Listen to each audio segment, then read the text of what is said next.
We are the ones. I am the one. You are the one. We are the ones who will make a change for humanity. Welcome to the Brave Woman Podcast. I'm your host, Tanya Lynn, founder of Sistership Circle and author of Open Your Heart and The Art of Leading Circle. I'm the mother of 2 girls, an 8 on the Enneagram, aka the Challenger, happily married to my business partner, Brent, love connecting with nature, and have put in well over 10,000 hours circling with other women. On this podcast, we will explore how to embody the brave woman so that you can take action on your dreams and desires, unapologetically speak your truth, and live life on your own terms. Grab a seat and a cup of tea, and let's get started. I want to have a conversation today about something that I feel is very much up in the collective. It's been in a lot of one-on-one conversations that I've had, a lot of circles that I've had. It's been really coming up in my own life, and I want to share a story about that. And that is the conditioning from our culture to be living in fear, in the constant go, go, go busyness, and the absolute utter exhaustion that we feel as a result of that. And I'm really taking a stand that we get ourselves out of this conditioning and start to live in alignment with our joys and our desires as women. Because when we as women make this shift from constant fear, constant exhaustion, and we are in our vibrancy, and we are really aligned with our truth, it ripples out. It ripples out into our relationships, into our family, into our community, and the world at large. Because really, women, we are the ones to make the change. And it's all through the shifting of our energy. It's all from the releasing out of this conditioning, taking ourselves out and realigning with something that is more magical, more freeing, more ourselves. So the other day, I was feeling so tight, so constricted, and I was feeling really snappy. I was feeling really reactive, and I felt like I was about to combust. And I was trying to use all of my tools to control this energy that was moving through me. And I got the guidance to get to the ocean. Get to the ocean, Tanya. Go in the ocean. That's your happy place. I'm a Pisces. Every time I get into the water, something shifts. And so I grabbed my husband and I said, let's go. Let's go on a date this morning. Let's go to the beach. And I was really taking it out on him. And I knew that this was happening. I was consciously aware of my pattern of where I was getting this tightness and this constriction. And then I'm trying to release it onto him, or not even trying. It's just seeping out of me because I'm not actually taking the time to release it in a healthy manner. And I knew that that's what would happen at the beach. So we go to the beach, and it takes us forever to get there. It takes like 45 minutes to get there. And it just feels like it's just building and building and building. And finally we get to Montezuma, and it's low tide, and we start to go out, and it's like way out that we have to go. And all of a sudden the waves start to get really big. Now, I have been in the ocean since I was a little girl. I grew up in San Diego. The ocean's my friend. I'm not scared of big waves. But all of a sudden, I started to go into a panic. My breath was getting caught in the chest. I felt my heart rate like accelerating. I was starting to get really scared and really anxious about these big waves. And I know that I could just dive underneath them and I'll be fine. But all of this energy that had been building and building and building was coming up as a panic. And essentially, I was so in that. The nervous system was just so activated that I couldn't even think straight. And so I'm like, okay, calm down, just go further out. So I start swimming further out. If I get past the waves, they won't crash on me. And I knew that in the state, like this is a really dangerous state for me to be in. If I go under, like I might swallow water. I don't know. Meanwhile, Brent's yelling at me because he had started going in, come in, come in. And I'm like, no, I can't. And I'm literally yelling, which is just activating it even more. They're too big. They're too big. They're too big. And I just started going out. Finally, the set ended. And I was like, I got to get back to shore. And so Brent's trying to help me. He's like, get on your back so you can watch them and just start swimming. Start kicking your legs. Just start. You're fine. You're good. You're safe. Like, and finally I get in. I get on shore and I just collapse and I'm sobbing. And he comes over and he kind of picks me up and I'm just hanging on him, sobbing into his shoulder. And I'm just releasing and I'm releasing and I'm releasing and I'm just letting it go. And he's like, what happened to you out there? And I come to shore and I lay down in the sand, like right where, the water is kind of hitting the sand. And I said, it had nothing to do with the waves. Nothing to do with the waves. And so I started a process and I started to share what was coming up and just stream of consciousness, letting it out. And so where I had been feeling this anxiety was essentially around money. And so in the back of my mind, I can feel and I can sense and I can even hear.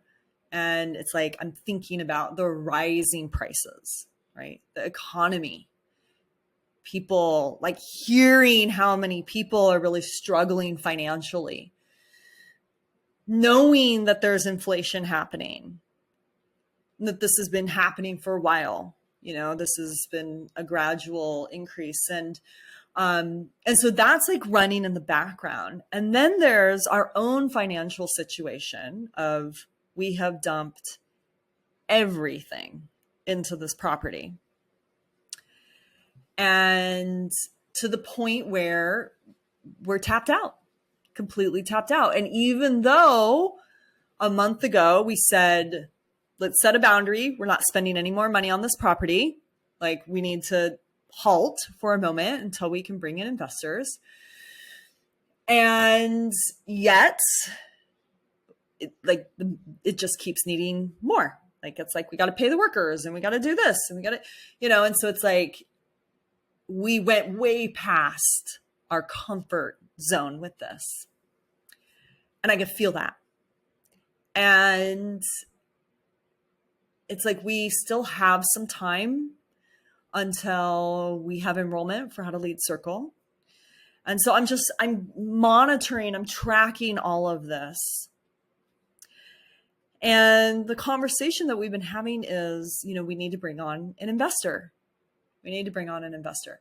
We need to find the time and the energy to go out there and bring in this investor, like more work. And so there's this exhaustion of like, more pushing, more to do, another conversation, another spreadsheet.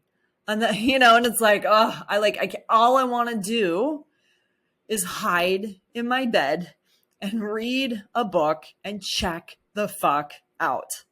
That's all I want to do. And yet, it's not an option. And so this is what's then creating the anxiety of we're on a timeline here. And even though this is a self-imposed timeline, there's still a timeline of we want to have a functional retreat center in 1 year's time. And it's like, if we don't take action now, and what feels like if we don't make this push now, we're losing time and we're going to have to set it back. And that's where the anxiety comes from. Meanwhile, it feels like such a sacrifice because here we are working essentially 2 businesses, 2 visions, and we don't have the money and we're dumping all of it in ourselves. And we're just like at that point, that breaking point, right? And it's like we're not taking care of ourselves. What about our own needs? And so here I am in this apartment with broken showers, broken stove, no hangout spot. I mean, it's livable, but it doesn't make me feel good. Like, I have had some epic places to live here in Costa Rica that are so nourishing and so inspiring. And here it's just like blah, just feels so blah. And yet it's like we have great rent and we've got to save in that area. Again, like the sacrificing our own needs and desires for the project, for the good of the project. It's always about the project, right? And it's like, okay, I need to stop that conversation. And so as I'm sharing this on the beach, Brent's like, what do you really want? What do you really need? And I just sat there with that question. Like, yeah, I've been sacrificing my own needs and desires here. And what I really desire more than anything is connection with community, with sisterhood. I desire an inspiring place to live that really nourishes me. And I really just desire more nourishment in my life. And I feel like I've made such big strides in this, like really have been consciously aware of creating more spaciousness for myself, more relaxation, more, I've got a circle going. I'm spending more time with friends. I'm going to ecstatic dance. Like, I am doing these things, but it's exhausting being in the push. And this is the thing. This is the place where we get stuck. And we are on this hamster wheel of fear, busyness, and exhaustion, right?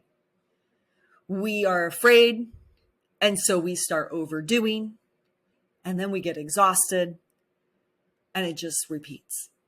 You see it? Maybe you can see this in your own life, right? Where you're pushing and trying to make it happen. Doing a million things. Overdoing, overgiving, right? If I do more, if I make this push, then maybe I'll get to the thing. And yeah, I'm so freaking tired that all I want to do is veg out, fall asleep, check out, right? And so then that's the cycle. We're not in our joy. We're not in our pleasure. We're not in our inspiration, and we're definitely not in our magic. So I started this 28-day manifestation challenge last month. And I started to bring this in of shifting. What am I creating for the day? What am I manifesting for the day? Not towards results anymore, because that's what it was. It was $40,000. We need $40,000 to finish the dome. Finish the dome. I need $40,000. Again, like all about the project. That's what I was manifesting. So of course, my needs and desires are taking a back seat. Of course, I'm feeling exhausted when I'm not trying to manifest $40,000. I'm trying to push and create and do to bring in $40,000 for the dome, not for me. So I shifted, and every morning I started to write down in my manifestation journal that my intention for the day is spaciousness. My intention for the day is connection. My intention for the day is magic. And you know what started to happen this week? That. And what I noticed is when I am creating the spaciousness, when I am opening myself up for connection and co-creation, and I started writing these letters to the universe. Dear universe, I'm open to co-creating with you today. I'm open for the magic and the possibilities. Essentially, I am surrendering to what's intended. Because the truth of the matter is, this project is already done. We are in the process of building and creating De la Diosa. It's already done. We have been divinely guided to this place. We have been divinely guided to this property. Every step of the way has been divinely guided. Why would we think that we have to push to make it happen when it's already intended? So guess what? A woman showed up. Another woman showed up, and another. All women who can either help with finding financing for us, or could potentially invest.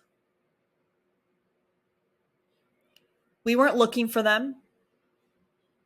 We weren't putting out a post on social. We weren't making calls. We weren't doing anything. They were coming to us because that's what's intended. All we need to do is surrender and let go of the pressure and even our timeline. It's where it's intended to go. That's when the magic happens. And so I said this after this call yesterday with this woman. I said to Brent, we need to really understand the process here. We don't need to go out there and get investors. We just need to keep opening ourselves up, surrendering to the process here, and stop being so damn busy. So yesterday I took a day off and had a magical day with a soul sister in town. And we found this hotel where the macaws are living. And so literally like swooping back and forth, like over us. And, they're just these gorgeous birds, and we look them up, and like their animal totem is play, fun. They're festive looking. They're red, blue, and yellow. They're gorgeous. and they're squawking and they're mating with each other in the tree. And we're just giggling as we're in the pool, watching these macaws, and like, this is where things are going to happen. This is where the magic is. So this requires trust for us to really surrender to what's intended, for us to get off the hamster wheel of fear, busyness, and exhaustion. We have to trust that things are working out for us exactly as intended. And that if we have a desire, that there is something out there to meet that desire. And that really there's nothing that we really need to do except take the divinely inspired actions. Brent has been talking about, probably for 3 months, and creating so much pressure on himself to put together our pro forma, to create this beautiful presentation for our investors. And he's just felt such inertia around it, so much resistance. It just feels like this huge, heavy burden of a project. Guess what happened last night? He got it done. He was up, so inspired. It looks freaking amazing. It's so professional. He's like, it's dialed. This is it. I'm like, wow. And how do you feel? So good, right? Because he took inspired action. Months. He's been talking about the importance of this and how he's got to get it done. And the push, right? To like, he'd sit down at the computer and it'd just be like, No, we have this beautiful, magical conversation with a woman who was so inspiring to us that it just poured out of him. The action was effortless because of that inspiration. And so that's what I've been doing in the meditations, is if my intention today is to be in the flow of magic and create spaciousness and co-creation and connection, what's the inspired action that wants to come through me? That's going to be effortless. That's going to be easy. Because we still need to take action. But it doesn't have to be this forceful, pushing energy that's sourced from fear. And doing these things that keep us out of being present. Do you want an awesome community of women around you, supporting your dreams, cheering you on, and having meaningful conversations? How would that feel to be surrounded by like-minded spiritual women who want to make a difference in the world just like you? What are you waiting for? Sister, sometimes you have to take things into your own hands and make it happen. If you are that type of woman, then becoming a women's circle leader is for you. It's one of the most fulfilling things you can do right now. I'm hosting a one-day virtual training to help women like you rise into your leadership and step into leading women's circles as a way of creating the community of your dreams. This is an interactive and experiential event with 5 parts. First, you'll learn the 9 pillars of the How to Lead Circle blueprint, a step-by-step process to start your first circle and consistently run monthly circles. Next, you're gonna sit in a breakout circle so you can experience how we do circle at Sistership Circle. You'll make new sister connections as you share with potent question prompts and get vulnerable together. Then you're gonna discover your divine feminine leadership archetype and how to cultivate your superpowers so you lead from your unique strengths. Next, you'll learn exactly how to start your first circle in less than 90 days. And finally, you'll know how to overcome any challenges that arise, and specifically the top 4 fears that come up for every circle leader, so you feel empowered to take inspired imperfect action. So if you're ready to create a transformational women's circle that develops real, meaningful sisterhood, and get the tips, tools, and techniques to create a circle that's safe, sacred, and sold out, then join us for this experiential and embodied event. Go ahead and click the link to grab your ticket today.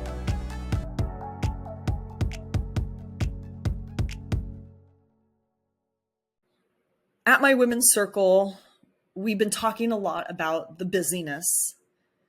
And even here in Costa Rica, how people are just all consumed and too busy and unable to be present.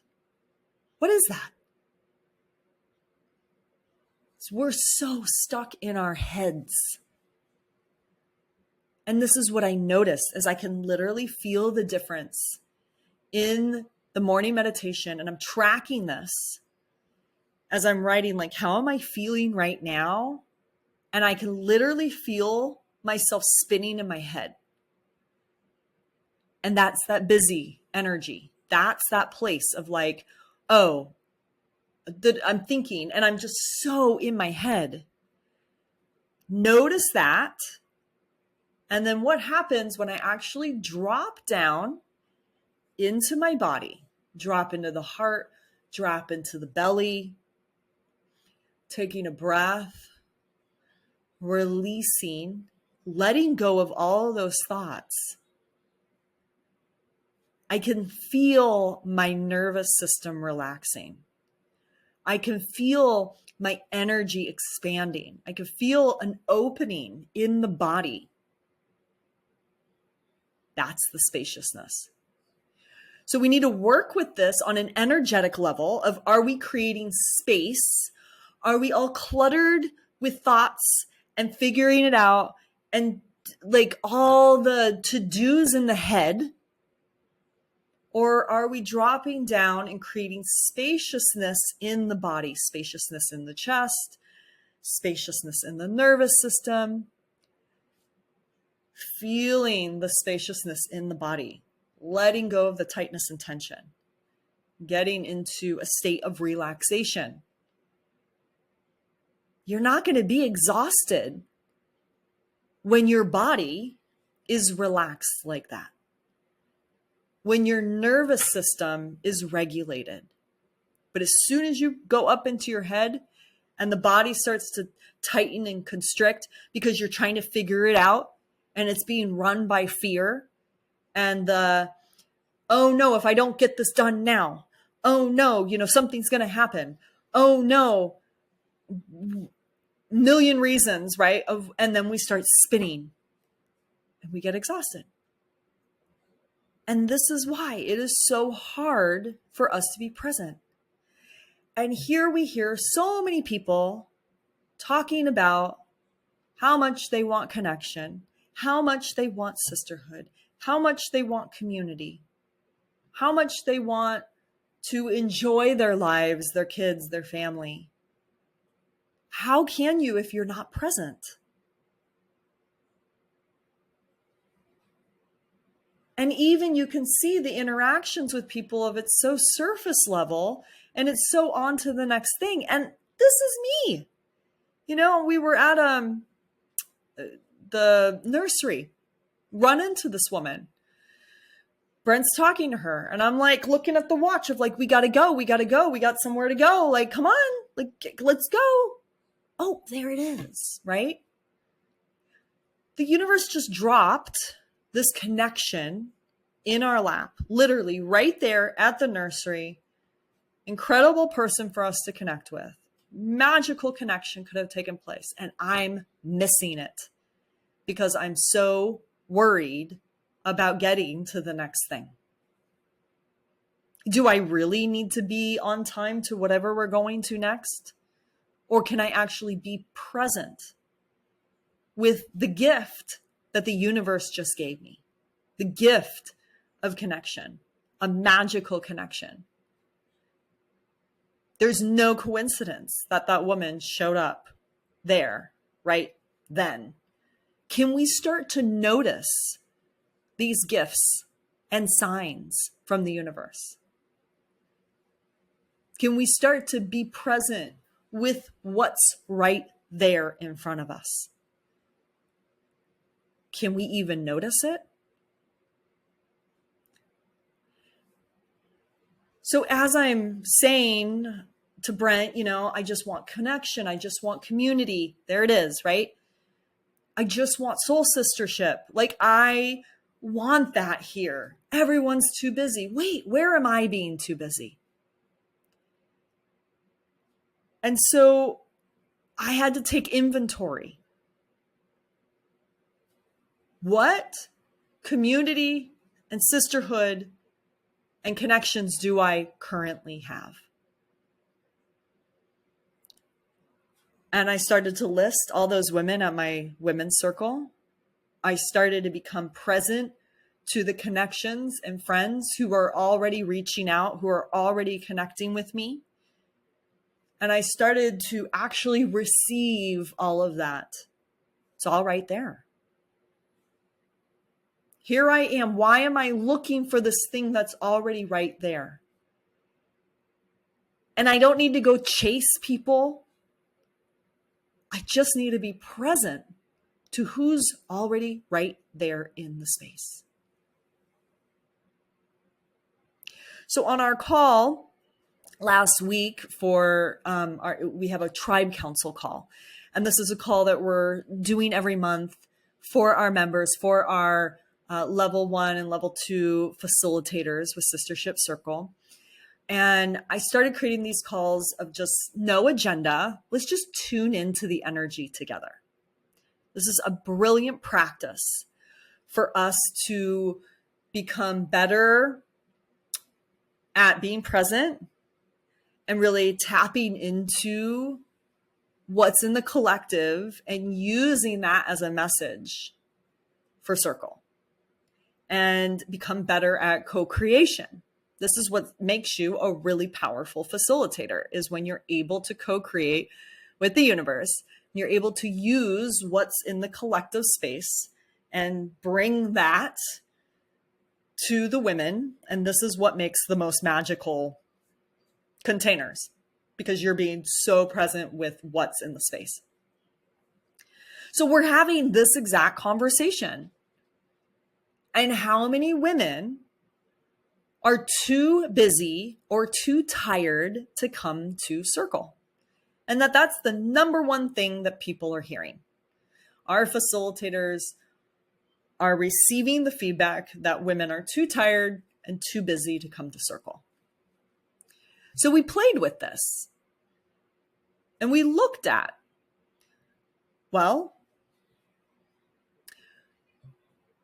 astrology. Let's look at the astrology.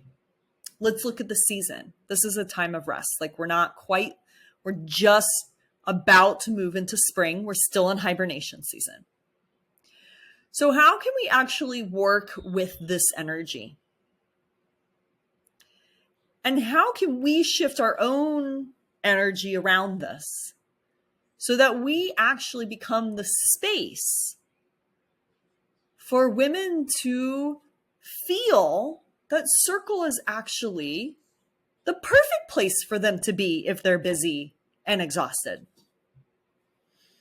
It starts with us and our energy and the vibration that we are at as the facilitator.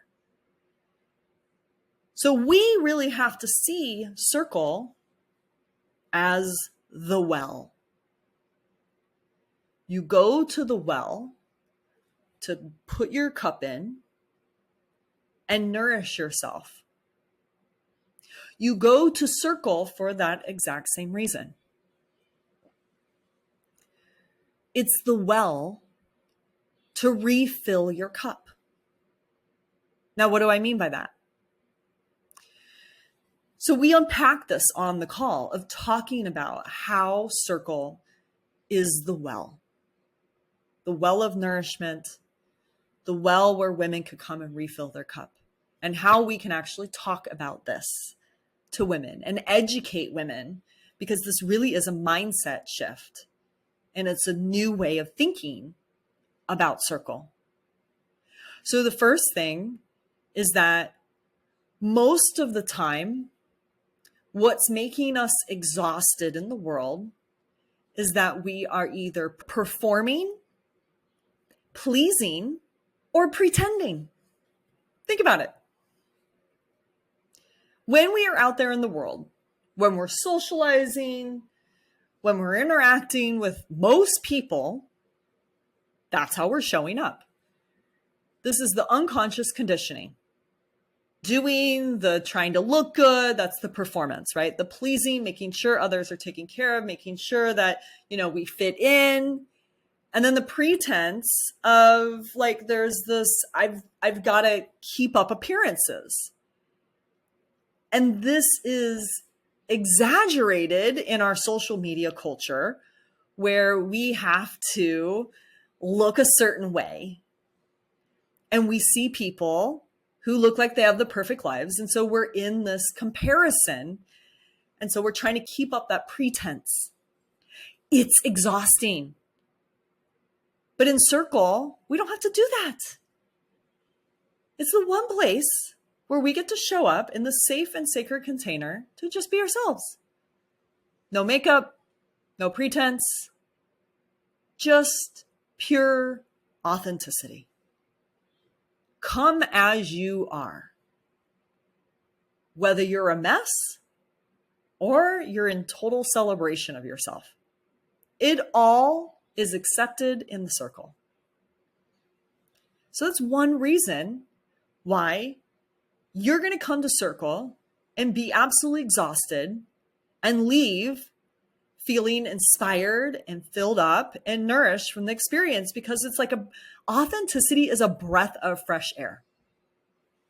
When you get to be yourself and be received as yourself, it's freeing. You feel free. It's invigorating. You feel alive. Yeah, that's why we go to Circle. It's not supposed to be exhausting to go to Circle. There's a deep connection and an opportunity to be present.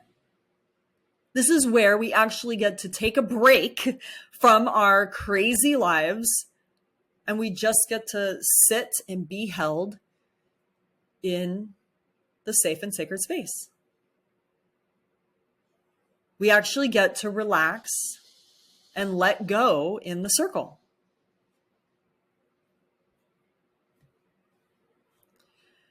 The other thing that creates so much exhaustion is the resistance to what is. We're trying to fix. We're trying to create, which is really what I was talking about before, of we got to make it happen. We got to make it happen, right? Versus, what if we're just in the flow of life because life works and the universe is going to give you what's intended? If I can trust and surrender to that and let go of my resistance. And sometimes we think, well, I'm not resisting, I'm creating, like I'm in action. But where is that coming from?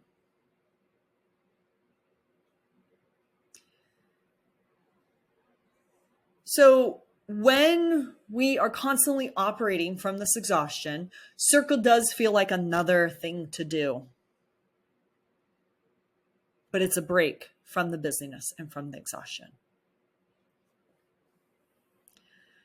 So the coaching here for facilitators is to educate women on the importance of Circle, the importance of slowing down, that Circle is a place for that, the importance of being present, the importance of creating a space for yourself to be authentic and not have the pretense up all the time. And that you create a safe space for yourself to release and relax and rejuvenate. And that it actually becomes self-care. This is why Circle is self-care. We get to choose. Do we want to trust and surrender? Or do we want to continue to be on the rat race of fear and scarcity?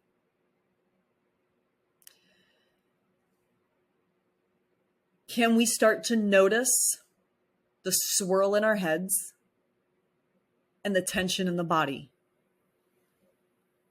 And how quickly can we notice that and relax and release and clear the mind? I've been doing a meditation every single night with Callie. And what I do is I walk her through the body parts, starting from the top of the head down to the toes, and saying, relax the head, relax the forehead, all the way down to the feet. And then I have her relax the whole body. And then I have her take all of her thoughts, collect all of her thoughts and put them on a cloud, and then watch that cloud float away. And then she gets on another cloud and she goes to dreamland. And I'm noticing a shift as she is starting to learn how to disconnect from the thoughts and how to actually relax her body. Because she was struggling to fall asleep at night because she said she was just thinking.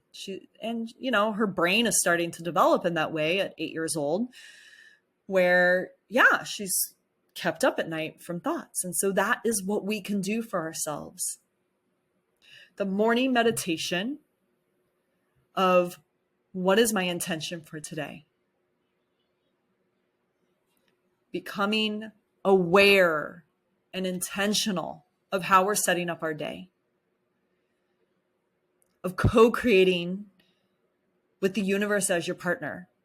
And then at night, releasing and relaxing our bodies, our nervous systems, getting out of our head and into the body.